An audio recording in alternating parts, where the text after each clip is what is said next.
ഞാനിന്നൊരു ഇനാഗുറേഷന് പോവാണ് കേട്ടോ. അപ്പം എന്നെ കൊണ്ടുപോകാൻ വേണ്ടി ഇക്ക വന്നിട്ടുണ്ട്. ഞാനും ഇക്കയും ബ്ലാക്ക് ആൻഡ് വൈറ്റ് ഡ്രസ്സൊക്കെയാണ് ഇട്ടിട്ടുള്ളത്. അങ്ങനെ ഞങ്ങൾ പെരിന്തൽമണ്ണ ലേ വൈറ്റ് ബുട്ടീക്കിൽ എത്തിയിട്ടുണ്ട്. ലേ വൈറ്റും അതുപോലെ തന്നെ അല്ലൂറ ഒരുമിച്ച് നടത്തുന്നൊരു ബുട്ടീക്കാണ് കേട്ടത്. അല്ലൂറ ബുട്ടീക്കിൻ്റെ ഇനാഗുറേഷന് പെരുന്നാളിന് ഒരാഴ്ച മുമ്പായിരുന്നു കേട്ടോ. അപ്പോൾ അന്ന് എന്നെ ഓല് ഇൻവൈറ്റ് ചെയ്തിരുന്നു. പക്ഷെ അന്ന് എനിക്ക് പോകാൻ പറ്റിയില്ല.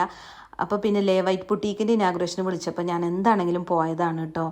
പിന്നെ വേറെയും കുറേ ഇൻഫ്ലുവൻസേഴ്സ് ഉണ്ടായിരുന്നു കേട്ടോ. അപ്പോൾ എല്ലാവരെയും കാണാനൊക്കെ പറ്റി.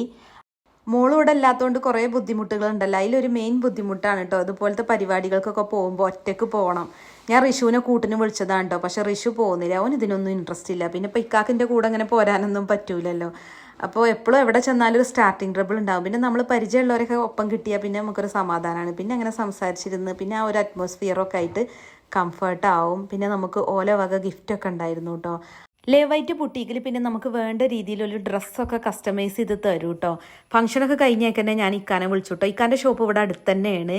എനിക്കാണെങ്കിൽ അവിടെ നിൽക്കുമ്പോൾ ഒരു സമാധാനമല്ല കേട്ടോ. എന്താ വെച്ചാൽ ഋഷു ഒറ്റക്കാണ് വീട്ടിൽ. ഓൻ എന്തൊക്കെയാണ് അവിടെ കാട്ടിക്കൂട്ടെന്ന് പറയാൻ പറ്റൂലല്ലോ. അങ്ങനെ ഇക്ക വന്നേക്കന്നെ പിന്നെ ഞങ്ങൾ വീട്ടിലേക്ക് പോയി.